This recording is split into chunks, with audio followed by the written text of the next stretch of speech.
কে আমরা কোনো সাহায্য নেই।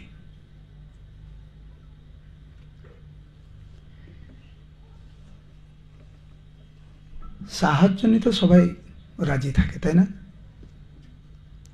কিন্তু তার পিছনে কিন্তু কিছুটা কর্মও নিতে হয় আমাদেরকে।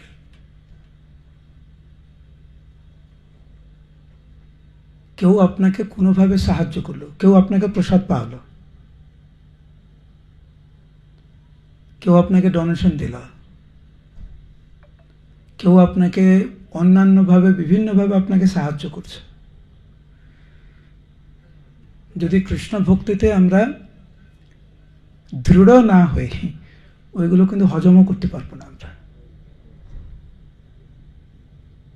কার থেকে আমি সাহায্য নিচ্ছি, এটার ব্যাপারে খুব সতর্ক থাকতে হয়। মহাপ্রভু যখন পুরী ধামে গেলেন, ওনার সাথে সেবক ছিল, হ্যাঁ কি না? কিছু ভক্ত গিয়েছিল। পরে মহাপ্রভু তো 18 নালা থেকে চলে আসলেন একা একা, দণ্ড ভাঙা থেকে। একদম মহাপ্রভু আসলেন, ওখানে কিছুদিন ছিলেন। হঠাৎ করে মহাপ্রভু দেখলেন যে একজন অত্যন্ত মহিমান্বিত একজন ভক্ত ওনার সামনে উপস্থিত। মহাপ্রভু কিন্তু ওনাকে আগে দেখেনি। মহাপ্রভু ভগবান সব জানে, কিন্তু বাহ্যিকভাবে ওনাকে দেখেনি। তো মহাপ্রভু ওনাকে দেখে খুব প্রসন্ন হয়েছেন। দেখতেই কত সুন্দর, তার আচার ব্যবহার, কথা বলার ধরন খুব সুন্দর। তো মহাপ্রভু জিজ্ঞাসা করছে, তুমি কে? বলছে, প্রভু আমি আপনার দাস গোবিন্দ, গোবিন্দ দাস আমার নাম। তারপরে যেটা শুনেছে মহাপ্রভু, সেটা একটু অবাক হয়ে গেছে। মহাপ্রভুকে গোবিন্দ বলছে যে, প্রভু আমি আপনার গুরু ভাই, আমি শ্রীপাদ ঈশ্বর পুরীপাদের শিষ্য।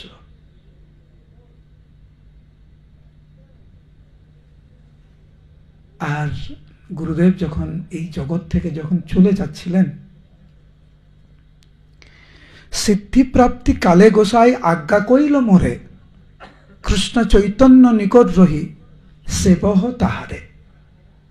তা আমি তো চলে যাচ্ছি, মানে চলে যাওয়ার আগে, আমি চলে যাওয়ার পরে তুমি কৃষ্ণ চৈতন্য যে আমার শিষ্য, তাকে গিয়ে তুমি সেবা করবে, তার সেবা করবে। মহাপ্রভু তৎক্ষণাৎ বললেন, আমি তোমার সেবা নিতে পারবো না, তুমি আমার গুরু ভাই, তোমার থেকে আমি কি করে সেবা নেব? কিন্তু গোবিন্দ বলছে, আমি জানি না আপনার কি আদেশ, কিন্তু আমার কিন্তু গুরুদেবের আদেশ আছে, আমার গুরুদেবের আদেশ আপনাকে সেবা করা। তো আপনি নিশ্চয় এমন কিছু করবেন না যার মাধ্যমে আমি আমার গুরুদেবের আদেশ পালন করতে পারবো না। আর ঈশ্বর পরিপত আপনারও গুরুদেব, তো আমাকে বলেছে গুরুদেব আপনাকে সেবা করতে, আপনার স্বীকার করা উচিত। কিন্তু মহাপ্রভু বলছেন, আমি তোমার সেবা কি করে নেই, তুমি তো আমার গুরু ভাই। এখন ওইখানে উপস্থিত ছিলেন সার্বভৌম ভট্টাচার্য। বলুন হরে কৃষ্ণ, উচ্চস্বরে হরে কৃষ্ণ। ঈশ্বর সার্বভৌম ভট্টাচার্যকে বলছে যে, ভট্টাচার্য আমার কি করা উচিত? একদিকে গুরুদেবের নির্দেশ গোবিন্দকে দিয়েছে আমার সেবা করা উচিত, একই সময় আমি কি করে সেবা গ্রহণ করব? আমার দিকে তো ঠিক না। এটা একটা শিক্ষা যে কার থেকে আমরা সেবা গ্রহণ করব, খুব সাবধান। এবং যতটুকু সেবা গ্রহণ করা দরকার, উচিত, সত্যিকারের দরকার, ততটুকুই গ্রহণ করা উচিত। খুব সাবধান। সেই জন্য সাধুরা যখন কারুর বাড়িতে যায়, প্রসাদ দেয়, কিছু সেবা গ্রহণ করতে হয়, কিন্তু প্রতিদান স্বরূপ কিছু দিতে হয়। সাধুরা যখন কোনো গৃহস্থর ভক্তের বাড়িতে যান, হ্যাঁ তারা সাধু সেবা করবে, তারা প্রসাদ দেবে, কিন্তু পক্ষান্তরে সাধুদেরও উচিত কৃষ্ণ কথা শ্রবণ করানো, কিছুক্ষণ কীর্তন করা, একসাথে জপ করলো, কৃষ্ণ কথা শোনানো খুব দরকার। তখন সর্বভৌম ভট্টাচার্য বললেন, ভট্ট কহে গুরুর আজ্ঞায় হয় বলবান, চৈতন্য চরিতামৃতের কথা। সে আপনার গুরুদেব বলেছে বলবান, সেই জন্য গুরু আজ্ঞা না লঙ্ঘিবে শাস্ত্র প্রমাণ। শাস্ত্রের প্রমাণ হচ্ছে সে গুরুদেব যেটা বলেছে ওটা গ্রহণ করো। মহাপ্রভু যখন সর্বভৌম ভট্টাচার্যের কাছ থেকে এই কথা শুনলেন, তখন মহাপ্রভু বললেন, তবে মহাপ্রভু তারে কইল অঙ্গীকার। তখন মহাপ্রভু গোবিন্দকে উনি স্বীকার করলেন, আপন শ্রীঅঙ্গ সেবায় দিল অধিকার।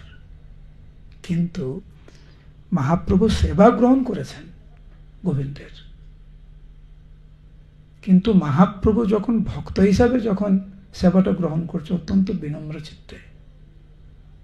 যেমন প্রভুপাদ ওনার শিষ্যদেরকে বলতেন যে তোমরা হচ্ছে আমার গুরুদেবের প্রতিনিধি। তাহলে প্রভুপাদ ওনার শিষ্যদেরকে কতটা প্রশংসা করেছেন, কতটা মহিমা বর্ণনা করেছেন। গুরুদেবের প্রতিনিধি ওনার শিষ্যদেরকে বলছেন তোমাদেরকে আমার গুরুদেব পাঠিয়েছে। তো যিনি গুরুদেব তার মনোভাবও অত্যন্ত বিনম্র হয়, এমনকি শিষ্যদেরও প্রতি। এবং যখন শাসন করে, গুরুদেব যখন শাসন করে, বাহ্যিকভাবেই কেবল শাসন করে, অন্তরে কিন্তু সে কখনো মনে করে না যে আমি গুরুদেব, আমি তোমাকে শাসন করছি। উনি এটা সেবা রূপে গ্রহণ করে। ঠিক যেরকম একজন মা তার ছোট্ট সন্তানকে কখনো কখনো শাসন করে, কিন্তু হৃদয়টা কিন্তু ভালোবাসায় পূর্ণ, সেখানে কিন্তু অহংকারের কোনো প্রশ্নই উঠে না। ঠিক যেরকম মায়ের মনে কোনো অহংকারই থাকে না যখন সন্তানকে শাসন করে, ঠিক সেই রকম গুরুদেব যখন শাসন করে শিষ্যকে, সেখানে বিনম্রতা চিত্তে কেবলমাত্র সেবা রূপে এটা গ্রহণ করে।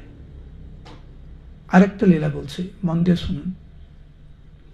ভক্তের সেবার কিরকম মনোভাব হয়। তো প্রত্যেকদিন মহাপ্রভু যখন প্রসাদ পেতেন গম্ভীরাতে, তো মহাপ্রভুকে প্রসাদ পরিবেশন করতেন কিন্তু গোবিন্দ। প্রসাদ পরিবেশন করার পরে মহাপ্রভু চলে যেতেন ওনার ঘরে, ছোট্ট ঘর আপনারা দেখেছেন। মহাপ্রভু একটু বিশ্রাম নিতেন, তখন গোবিন্দ হাতটা ধুয়ে সে মহাপ্রভুর পদসেবা করতেন। মহাপ্রভু যখন ঘুমিয়ে যেতেন তখন গোবিন্দ এসে প্রসাদ পেতেন। তার আগে আবার হরিদাস ঠাকুরকে প্রসাদ দিয়ে আসতেন, তারপরে প্রসাদ পেতেন। তো একদিন কোনো না কোনো ভাবে হয়তো সেদিনকার মহাপ্রভু একটু বেশি প্রসাদ পেয়েছে। তো প্রসাদ পেয়ে বলুন হরে কৃষ্ণ। কেন হরে কৃষ্ণ বলছে বুঝতে পারছেন? আমি কিছু কিছু লক্ষণ দেখছি, তো সেই জন্য সবাইকে জাগিয়ে রাখছি। তো মহাপ্রভু একটু বেশি প্রসাদ পেয়েছে। তো মহাপ্রভুর অভিনয় করছেন এমন, নড়তে পারছে না। কখন হয়েছে এরকম? এত প্রসাদ পেয়েছে নড়া যাচ্ছে না। হয়েছে আপনাদের? হয় না মাঝে মাঝে? বিশেষ করে যারা একটু যুবক, যারা বয়স হয়ে গেছে তারাও আগে করেছেন, হয়তো এখন করতে পারছেন না। তো মহাপ্রভু এত প্রসাদ পেয়েছে যে উঠেই বলছে আমি না নড়তে পারছি না। তো কি করছে, ঘরের ভিতরে ঢুকেই একদম দরজাতে, মানে ঢুকেই, বাইরে না কিন্তু, ঢুকেই দরজাতে পুরো শুয়ে গেছে। এখন গোবিন্দ হাতটা ধুয়ে এসে দেখছে মহাপ্রভু দরজার ওখানেই শুয়ে গেছে। তো মহাপ্রভুকে গোবিন্দ বলছে যে হে প্রভু, যদি আপনি একটু সরে যান, তাহলে আমি ভিতরে গিয়ে আপনার পদসেবা করতে পারি। মহাপ্রভু বলছে আমি নড়তে পারছি না। তো গোবিন্দ জিজ্ঞাসা করছে আমি আপনার চরণ সেবা কি করে করবো? আমাকে তো ভিতরে যেতে হবে। কারণ মহাপ্রভু তো 7 ফুট লম্বা ছিলেন না। দরজা দেখেছেন কত ছোট দরজা। মহাপ্রভু এমন করে শুয়ে আছে, মানে পুরো দরজাটা ব্লক, ঢুকতেই পারছে না গোবিন্দ। গোবিন্দ কি করবে? আমরা হলে কি করতাম? হাত দিয়ে সরিয়ে দিতাম। উনি তো ভগবান, গোবিন্দ ভালো করে জানে ভগবান সরতে চাইছে না, তো কি করবে? সেবা করতে হবে, সেবা থেকে বঞ্চিত হতে চাইছে না। ওনার চাদরটা নিয়ে মহাপ্রভুর অঙ্গে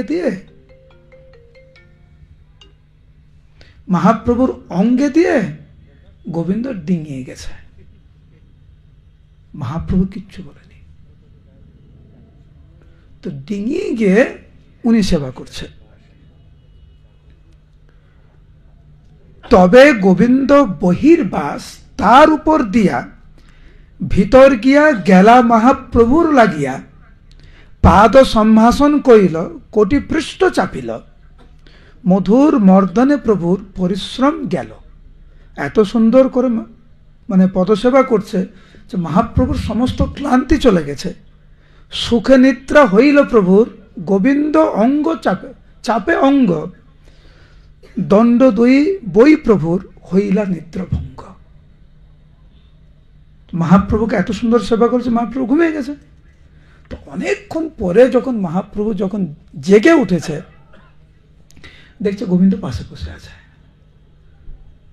মহাপ্রভু অবাক হয়ে গেছে, কারণ কখনো মহাপ্রভু এরকম দেখে না। গোবিন্দ প্রসাদ গ্রহণ করছে বা অন্য কোনো সেবা করছে, তো পাশেই বসে আছে। তো মহাপ্রভু জিজ্ঞাসা করছে, মহাপ্রভু যখন জিজ্ঞাসা করছে যে তুমি প্রসাদ পাওনি, বসে আছো প্রসাদ পাওনি, তখন গোবিন্দ বলছেন কি করে পাবো, তুমি তো এখানে শুয়ে আছো, আর তোমার আমি ডিঙে কি করে যাই? তো মহাপ্রভু বললেন, তুমি আমাকে জিজ্ঞাসা করছো কি করে ডিঙিয়ে যাবে, তুমি ডিঙিয়ে আসলে কি করে, তুমি আসলে কি করে ডিঙিয়ে? গোবিন্দের উত্তর শোনা, সবচাইতে গুরুত্বপূর্ণ অঙ্গ হচ্ছে এটা। গোবিন্দ কহে মোর সেবা সে নিয়ম, অপরাধ হোক কিংবা নরকে গমন। তোমাকে সেবা করার জন্য আমাকে যদি নরকে যেতে হয় তাও শ্রেয়, কিন্তু তোমাকে সেবা করার জন্য আমি ডিঙিয়েছি। এখন প্রসাদ পাওয়াটা আমার সেবা, সেই জন্য সেবা লাগি কোটি অপরাধ নাহি গণি, স্বনিমিত্ত অপরাধ ভাসে ভয় মানি। আপনারা সেই কাহিনী জানেন, ব্রজবাসীদের কাছে নারদ মুনি এসেছিল চরণ ধরে নিতে, জানেন তো লীলাটি? তো তখন নারদ মুনি যখন ওদেরকে জিজ্ঞাসা করছে, গোপীগণকে জিজ্ঞাসা করছে, তোমাদের মনে একটু ভয় নেই, তোমরা চরণ ধুলি দিতে চাইছো ভগবানের মস্তকের জন্য? গোপিকারা বলেছিলেন, ভগবানকে ক্ষণিকের জন্য আনন্দ দেওয়ার জন্য যদি আমাদের অনাদিকাল ধরে নরক যন্ত্রণা ভোগ করতে হয়, সেটা আমাদের পরম সৌভাগ্য। বলুন হরে কৃষ্ণ। কিন্তু নিজের জন্য অপরাধ ভাস, মানে যেরকম নামাভাস আছে, নাম অপরাধ, তারপরে নামাভাস, তারপরে শুদ্ধ নাম, তিনটে স্তর আছে। তো অপরাধ ভাসও আছে, নামাভাস, অপরাধ ভাস। নিজের জন্য অপরাধ ভাসকেও ভয় পাই, কিন্তু তোমাকে সেবার জন্য নরক যন্ত্রণা ভোগ আমার কোনো কষ্ট নাই। ভক্তদের এরকম মনোভাব। ভগবানকে সেবা করার জন্য, ভক্তকে সেবা করার জন্য ভক্তরা অনেক কঠোর পরিশ্রম করতে পারে, কিন্তু নিজের জন্য সহ্য করে নেয়। এর খিদা পেয়েছে, এ প্রভু ওনাকে প্রসাদ দাও না, হরিবল হরিবল, কোনো প্রসাদ আছে এটা, হরিবল কিছু প্রসাদ পাওয়া যাবে মাতাজি, ওর প্রসাদ খিদা পেয়েছে খুব, নিজের জন্য ঠিক আছে, দিলে দিলে ভালো, না দিলে ভালো। হরে কৃষ্ণ। সবকিছুতে এরকম। তো যে যেরকম ভক্তি জীবনে যেরকম অগ্রসর হয়, এইরকম গুণ আস্তে আস্তে মহাপ্রভুর কৃপায় সেই ভক্তের জীবনে প্রকটিত হয়। ভক্তি জীবন অনেক আলাদা, অনেক আলাদা, যেখানে রাজনীতির কোনো সম্পর্ক নেই, আমি বড় তোমার থেকে বড়, আমার বড় পদ লাগবে ইত্যাদি ইত্যাদি কিচ্ছু নাই। কেবলমাত্র মহাপ্রভু কেন্দ্রিক, কৃষ্ণ কেন্দ্রিক, প্রভুপাদ কেন্দ্রিক জীবন। যেখানে প্রভুপাদ কেন্দ্রিক জীবন, যেখানে মহাপ্রভু কেন্দ্রিক জীবন, যেখানে কৃষ্ণ কেন্দ্রিক জীবন, সেখানে আত্মকেন্দ্রিক জীবনের তো কোনো প্রশ্নই ওঠে না। আত্মকেন্দ্রিক জীবনে আমি হচ্ছে সেন্টার অফ অ্যাট্রাকশন, এটা আত্মকেন্দ্রিক জীবন। প্রভুপাদ কেন্দ্রিক জীবন মানে হচ্ছে প্রভুপাদের জন্য সবকিছু করতে রাজি আছে, এইটা গুরুত্বপূর্ণ। তো ভক্ত জীবন মানে কৃষ্ণ কেন্দ্রিক জীবন, কৃষ্ণের জন্য। আমাদের এখন কি হয়, আজকের আমার ছানা সবজি খেতে ইচ্ছা করছে, সেই জন্য ছানা সবজি ভগবানকে লাগাও, তাই না? আমার খেতে ইচ্ছা করছে, আরে এখন হচ্ছে গুড়, এখানে গুড় পাওয়া যায়, আরে এখন গুড়ের সিজন, আমার এখন পিঠা খেতে ইচ্ছা করছে, সেই জন্য পিঠা নিয়ে আসো, বানা। ভক্ত কি ভাবে, এখন শীতকাল, নিশ্চয়ই গুড়ের পিঠা ভগবানের খুব ভালো লাগবে, ভগবানকে দেবে, প্রসাদ হিসাবে সে গ্রহণ করে। দেখবেন যাকে আপনি ভালোবাসবেন, আপনার স্ত্রী, পুত্র, কন্যা, যাকে আপনি ভালোবাসবেন, যখনই ভালো কিছু দেখবেন তখন কিন্তু ওর কথা মনে হয়, তাই না? ধরুন আপনি এখানে, আর আপনার পুত্র, কন্যা বা পরিবারে কেউ গুয়াহাটিতে আছে, এখানে ভালো কিছু দেখেছেন, যাকে ভালোবাসেন না, ওইটাই মনে আসবে আগে। ভক্তরা ওই রকম, যখন কিছু ভালো কিছু ফুল দেখে, আরে এটা ভগবানের চরণ কমলা, কত সুন্দর লাগবে এটা। ভালো কিছু, যেমন হচ্ছে আমাদের মাধবেন্দ্র পরিপাত গেলেন রেমুনাতে, শুনেছে ক্ষীরের কথা, তৎক্ষণাৎ, উফ, যদি আমি একটু ক্ষীর প্রসাদ পেতে পারতাম, আর ওই রকম ক্ষীর আমার গোবিন্দকে দিতে পারতাম, গোপালকে, গোবর্ধনের। হায় হায়, আমি কি করে ভাবলাম, কি কেন ভাবলাম? কারণ উনি একটা প্রতিজ্ঞা নিয়েছেন, অযাচিত বৃত্তি। অযাচিত বৃত্তি মানে কোনোদিন কারুকে কিছু চাইবে না, খাওয়ার জন্য কোনো কিছু চাইবে না, যেদিনকার পাবে সেদিনকার গ্রহণ করবে, যেদিনকার পাবে না গ্রহণ করবে না, একে বলে অযাচিত বৃত্তি। তো মাধবেন্দ্র পরিপাত উনি কৃষ্ণ প্রেমী। কৃষ্ণকে যদি এটা দিতে পারতাম খুব ভালো হতো। অমৃত কেলি, সে ক্ষীরের নাম অমৃত কেলি। যদি একটু স্বাদ গ্রহণ করতে পারতাম, ওই রকম আমি রান্না করতাম। ভক্তদের মনটা ওই রকম, যেখানে যেটা ভালো দেখবে, এটা ভগবানের সেবা খুব ভালো। গোবিন্দ তার জ্বলন্ত উদাহরণ। নিজের জন্য আসতে রাজি না, মহাপ্রভুকে ডিঙাবে না, কিন্তু মহাপ্রভুর জন্য কাপড় দিয়ে চলে যাচ্ছে, বলছে আমি নরক যন্ত্রণা ভোগ করতে আমার কোনো অসুবিধা, ভালো তোমাকে সেবা করার জন্য। একে বলো সেবক। এ হচ্ছে ভগবানের সেবক। ভক্ত মানে এরকম। হরে কৃষ্ণ কৃষ্ণ কৃষ্ণ হরে হরে, হরে রাম রাম রাম হরে হরে। কারো কোনো প্রশ্ন আছে? একটা প্রশ্ন নিতে পারি, আমি যেটা বললাম আজকে ক্লাসে, যেটা আলোচনা হয়েছে, বলো। ধন্যবাদ। তো আপনি যে সেবার মনোভাবের কথা বললেন, এই সেবার মনোভাবটা আমাদের ভিতর আমরা কিভাবে আনতে পারি? আর দ্বিতীয়ত, অনেক সময় এরকম ভাব আসে না, কিন্তু আমরা আর্টিফিশিয়ালি এটা করতে যাই, তো সেটা কতটা সঠিক হতে পারে? দেখো, আগুনের কাছে যখন থাকবে তোমার ঠান্ডা লাগবে না গরম লাগবে? হ্যাঁ, আগুনের ভিতরে যখন লোহা দেবে না, লোহাটাও গরম হয়ে যাবে, আগুন হয়ে যাবে। ওই রকম উৎসাহ চাপ, সেবা ওরকম মনোভাব চাপ, ওই রকম সৎসঙ্গে থাকতে হবে।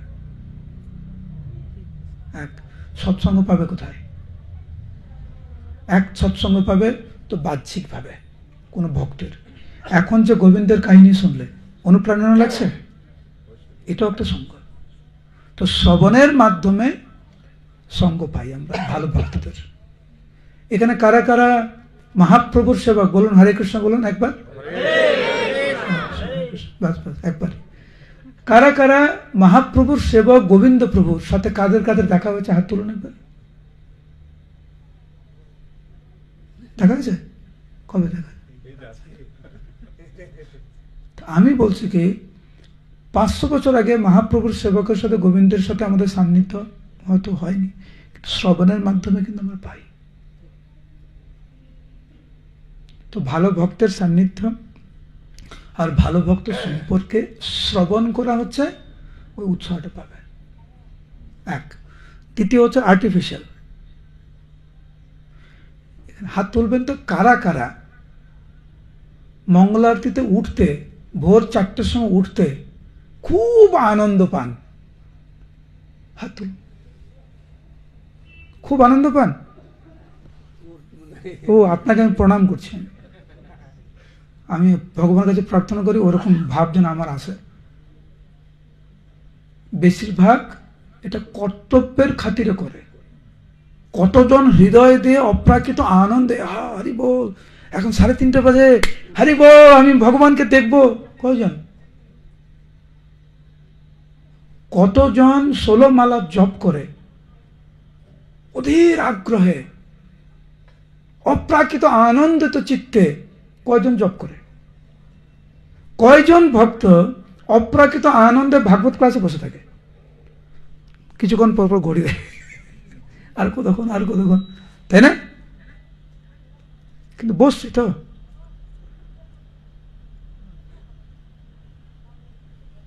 আমি একটা শ্লোক বলছি, শ্লোকটা আমার পরে পরে বলো, ঠিক আছে? আগে একটু শ্লোক বলে দিই। এই যে আমাদের ভালো লাগছে না তবু করছি, মঙ্গলারতি উঠতে ইচ্ছা করে না তবু মঙ্গলারতি, 16 মালা জপ করতে ইচ্ছা হচ্ছে না তবু 16 মালা জপ, অনেক কিছু করতে ইচ্ছা করে না তবু আমরা করি। এর ফলে হৃদয় পবিত্র হয়, একে বলে সাধনা। এবং একটা বিখ্যাত কাহিনী আছে, তোমরা জানো, নাম হচ্ছে